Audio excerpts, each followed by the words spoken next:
書いていいの This is the first time, we're talking in English. We usually only do Japanese. Hi there, my name is Yuuki, so-called as known as AnimeSensei, doing a lesson, a Japanese lesson, also doing a tour guide in a place called Akihabara, as known as Anime Town.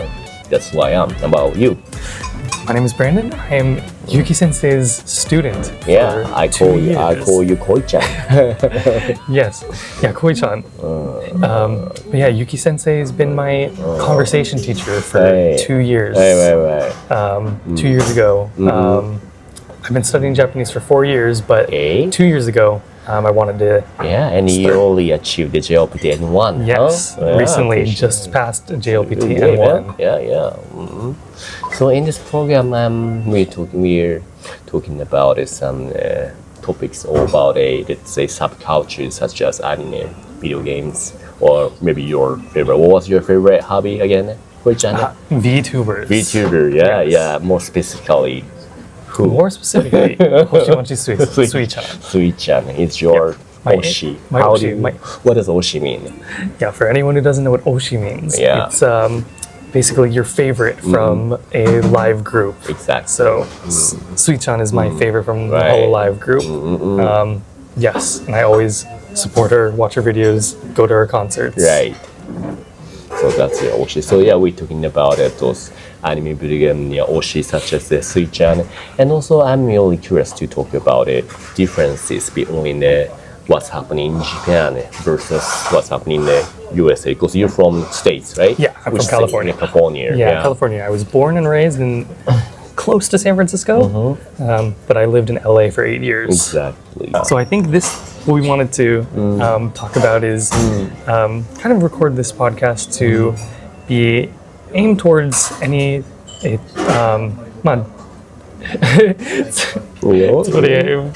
Japanese, but record this podcast essentially for any people in Japan who are studying English, who are also into subculture like anime, video games, VTubers, and want to learn through kind of these topics that they're interested in. These topics, like games, anime, VTubers and stuff. Because it's always easier to study a language when it's through something you enjoy. Exactly. So just a while ago that you talked about was actually touching about that when you used to study in Japanese.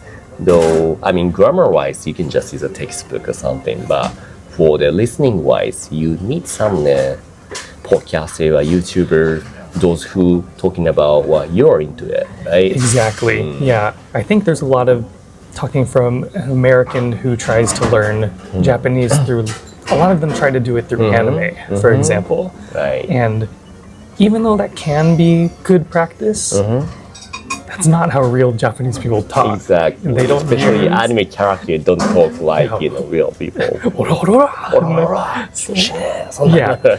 People don't really talk like that. So that's why instead of relying just on anime, it's important to listen to real conversation. The other way around. If Japanese people are trying to learn English, it's important to learn how real native English speakers talk.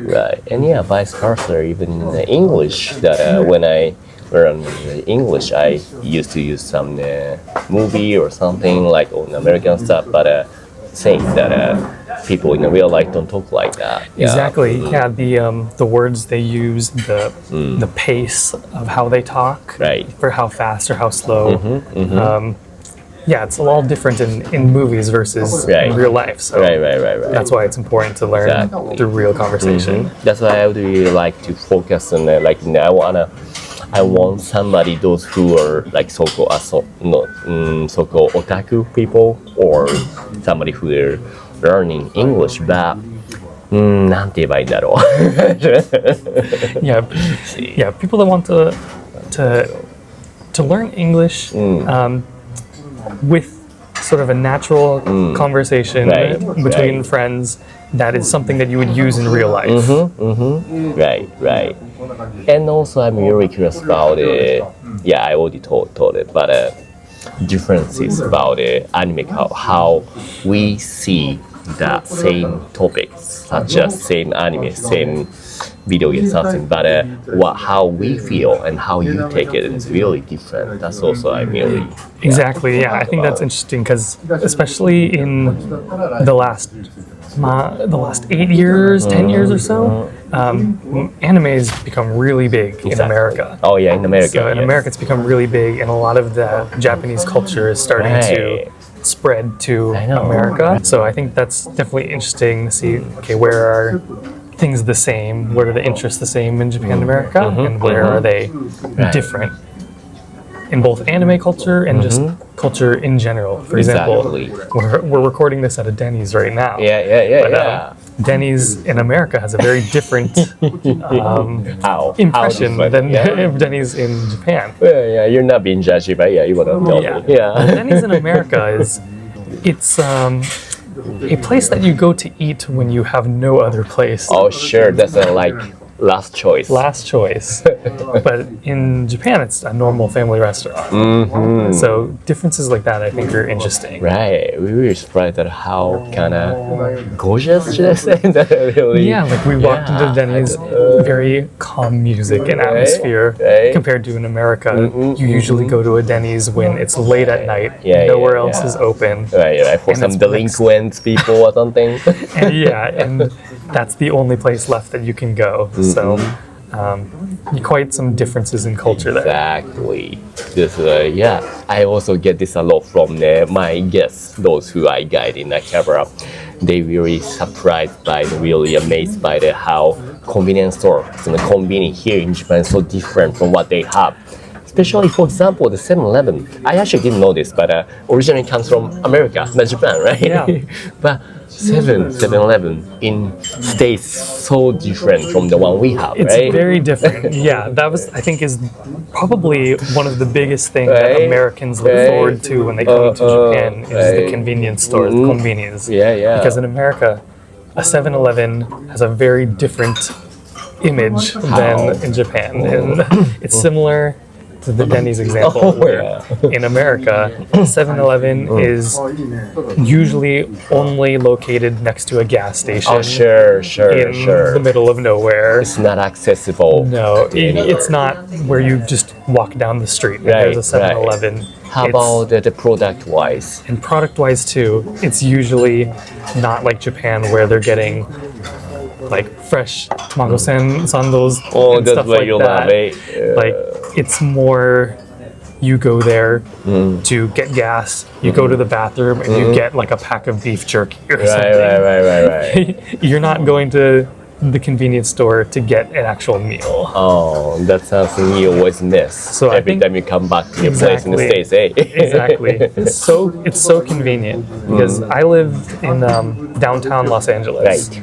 And it's not as nearly as convenient as Japan. But downtown Los Angeles is one of the most convenient places in the world. I know, right? I think a lot of people think that. That's what I think. You live in the city. Never been to Los Angeles, by the way. That's why. Okay. Don't break my, Your expectation. idea. So to give you an example, I lived pretty much. I wouldn't say in the middle of LA, but I lived very close to Crypto.com Arena, which is where the Lakers play basketball. Oh, sure, that's what it's called. So bigger than the Saitama Super Arena, by the way. What about Saitama? Bigger than the Saitama Super Arena.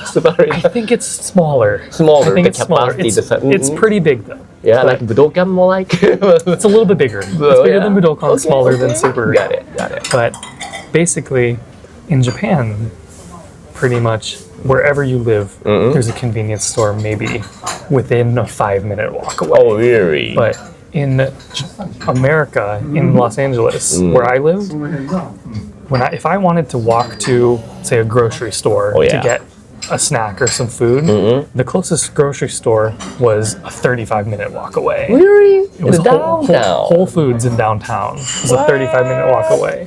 So it seems like it would be convenient, but there are a lot of things in even the big cities in America that are just not as convenient. You're ruining my American dream now. And there's not nearly as many train stations either. So if you wanted to go to the grocery store, there might not be a train station my nearby you. Everyone, you pretty much need a car. Yeah. So that makes it a little bit difficult. Now you stay in a place called Hamamatsucho, Yeah. right? It's really different. Very different. Yeah, it's very calm business district. Coming with Denny's. Yeah, Denny's, but very convenient because close to Hamamatsucho Station. Right, It's on the Yamanote Sen. You can go anywhere you want. Exactly. Whereas in America, if you don't have a car, it's pretty hard to get around. Right, that's what I would get from you guys that America is such a car country, car culture. Without having a couch, you can get to anywhere. You would need a ride, right? Even in the city, you still need a car. Right. But cars are expensive. I know, right? This is also we really want to talk about how that things are very costly, the expensive in the States. Yeah. Things are very expensive. I think one good example that I always give for how expensive things are is how much a bowl of ramen and a beer cost. Let me guess. I mean, the one here we have in Japan, that the one bowl the ramen nowadays getting more expensive to me, at least. But yeah, each bowl costs like 1,000 yen. Let's see, and the one glass of beer is like 500 or 600 yen. So in total 15 or 16 100 yen. So which is like $10 in USD. Yes, that's my guess. Yeah. So the actual there's a place called Little Tokyo in Los Angeles that I would always go Japanese to. community there, right? Exactly, a Japanese community, a lot of Japanese stores, and that's where a lot of ramen stores are. So whenever I go to Little Tokyo and get tonkotsu ramen and a beer, it ends up being about $35. So more than 5,000 yen. For 2 or 3 people? For one person. It's really expensive. And one thing I think you have to remember is that in America, we have a culture of tipping at restaurants. Right. How much percent is tipping right now? So usually 15 to 20% tip. Right. But it's not obligational though, right? It's not, but it is very bad, very rude. Right. They're pushing some atmosphere that you have to pay. Exactly, because people who work at restaurants don't get paid very well in America. Yeah. So they rely on the tips. Right. And there's a bigger problem here around healthcare and stuff, which we won't get into today, probably. But there's a lot of differences there between America and Japan, where it's very hard to support yourself if you work at like a restaurant or a small place like that. Those are something I really want to talk about with you, because when you look at the media, social media, especially for TV and newspaper, they're always showing their bright sides, but the bright side, like only good points, something. But they don't show anything really dark side or something, which is something hidden. Exactly. That's something I want to hear from you, the native person from America. Yeah, exactly. Yeah, I think there's a lot of. I think America is a good place to live if you have money. Money talks. I think in my personal opinion, at least from an American who has lived in America his whole life and then has spent time in Japan also, it seems like in Japan it's easier to make a living doing a job like working as a waiter in a restaurant. Oh, sure. Or other things. Things are just, there's more transportation, for example. You don't need a car. You can probably find cheaper rent somewhere outside of Tokyo, maybe. But in America, it's very difficult. Right. For example, if you work at a restaurant in downtown Los Angeles, you might not be making a lot of money. Right.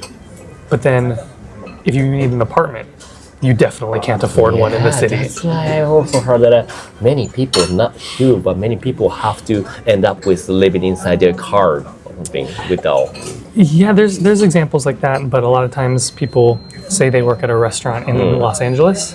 They probably live an hour drive outside of the city, maybe, because they can't afford it. Yeah. In America, it's not a rule, but a lot of apartment owners require you to make 3 to 4 times about the monthly rent. I So, see. for example, if rent is $1,000, Sure, you need to make sure. $4,000 a month in order to qualify. Is that something that you need to show proof when Exactly. you start? That's something we have that like for you have the 3-4ヶ月ぐらい you have to go now to pay them beforehand. Yeah. Right. But but some of those American apartments, we don't have. So one thing I noticed in Japan is that a lot of the apartment sizes are pretty small. They have a lot of one rooms where it's just a bed with maybe room for a desk, a small kitchen, and a bathroom. Right. In America, you really can't find apartments that small. Convenient. They're all a lot larger, and even if you don't need all of that space, Right. they're just larger, and because they're larger, they cost more. They just give the house like a split. The one room, the one, the two pieces. Exactly. Three pieces. So That's what they should do. That's what I really wish is that we had some Japanese style apartments like that. Like capsule hotels. Exactly. Yeah. Maybe not that small, but something like that where it's just the room, Like you have a one-room bed, mansion. one room that are clean and nice, nothing fancy, Right. but are affordable. That's what you guys need, but they guess I don't know how to explain. There, American people. I don't know if correct me if I sound a bit too rude, but なんだろうな how should I say? What do you say in English? Like 背伸びしすぎている。Like 背伸びする。無理をすごくきらびやかに見せようとしている。Even though they cannot afford it. Right. So they want to kind of show off status. Exactly. Yeah. They want to show off that what they have. Yeah, that too. There's also a lot of laws regarding what types of apartments people can build. I'm not too familiar about this, so we won't go into it too much, I think. But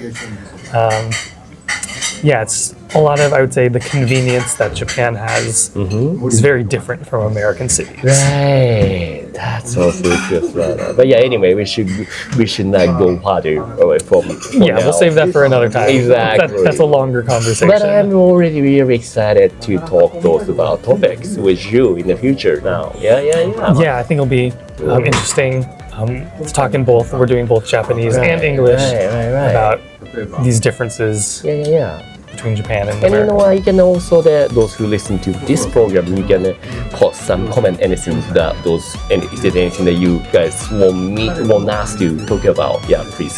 Yeah, comment on it. Exactly. Right. Yeah, there's a lot of, I think, interesting perspectives between both American versus Japan that I think are interesting to talk about. Cool. So that's what we're gonna do. Yeah. Sure. That's pretty much it for today. ありがとうございました. Thanks very much. Thank you.